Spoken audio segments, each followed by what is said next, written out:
To fix a broken state, swapping out the leadership is never enough. You have to rewrite the formal rules, the underlying operating system that governs exactly how power is distributed. In a constitutional democracy, the only legal, non-violent mechanism available to rewrite that operating system is a national referendum. But here is the paradox. The legal authority to trigger that vote does not belong to the public. It belongs almost exclusively to the sitting parliament. A referendum strips away political rhetoric and reduces complex systemic change to a physical binary choice placed directly in front of the electorate. This means the exact politicians who currently extract massive profits from a rigged, centralized system are the only ones with the authority to initiate the vote that would end it. The primary hurdle isn't winning over public opinion.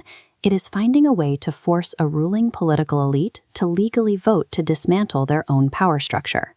If we stop treating political reform as an emotional crusade and start treating it as an engineering problem, we can apply techniques like TRIZ, a structured method for creative problem-solving, usually reserved for physical engineering. The methodology requires you to define the ideal final state first, and then strictly reverse engineer the required logical steps backward until you hit the present day. If our ideal final state is a new constitutional system, what is the immediate prerequisite? It requires a successful referendum. A referendum needs a parliamentary majority, and that majority requires party leaders to issue an order to their MPs. Politics becomes a matter of cold arithmetic. To reach the goal, we identify the exact numerical exploit required to force the party boss's hands. There is a pervasive misconception that overhauling a state requires building a massive opposition movement capable of winning 51% of the national vote outright. In reality, modern parliamentary environments are deeply divided.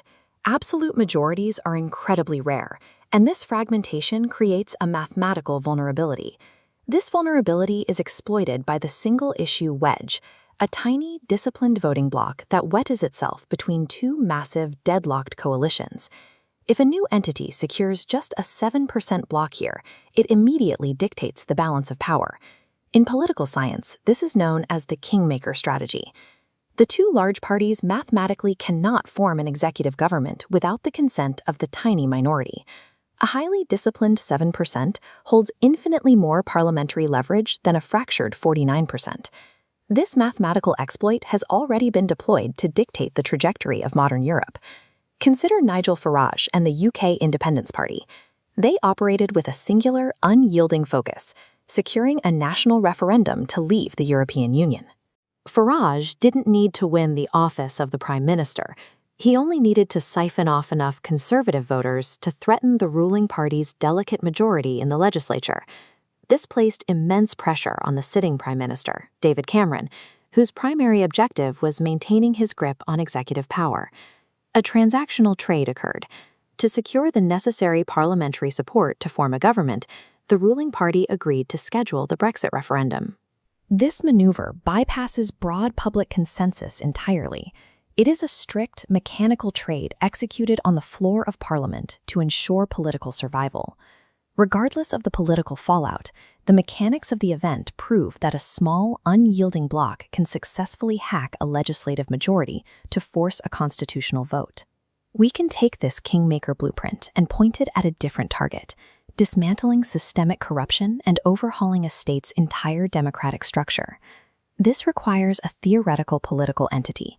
Let's call it Focus on Total Democracy, a movement with 100% singular objective to trigger a referendum that rewrites the Constitution.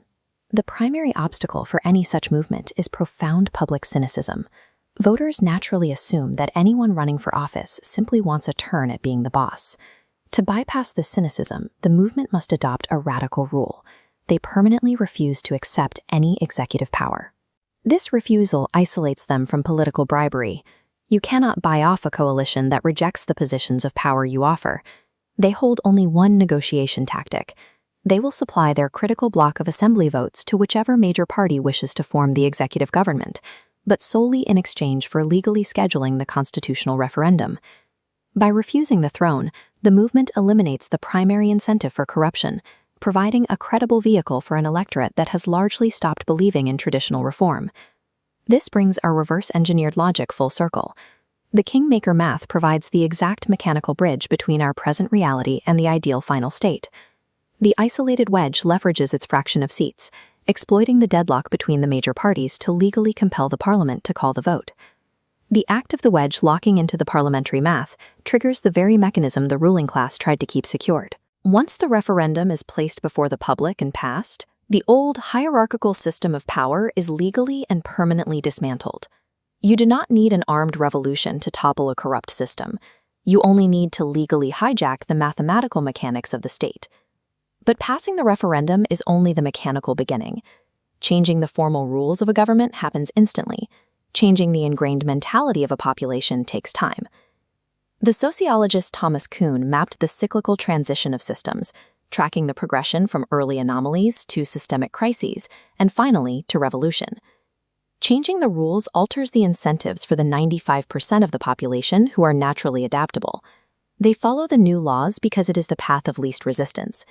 But deep-seated values are formed in childhood. For the collective mentality to change, you need 3 generations. 1 to live the new rules, 1 to see them as normal, and a 3rd where the family's private instruction finally matches the state's public reality. That is a 60-year horizon. The initial exploit requires nothing but precision engineering and a disciplined 7% of the vote. But the true revolution is a multi-generational commitment to living inside the reality that math created.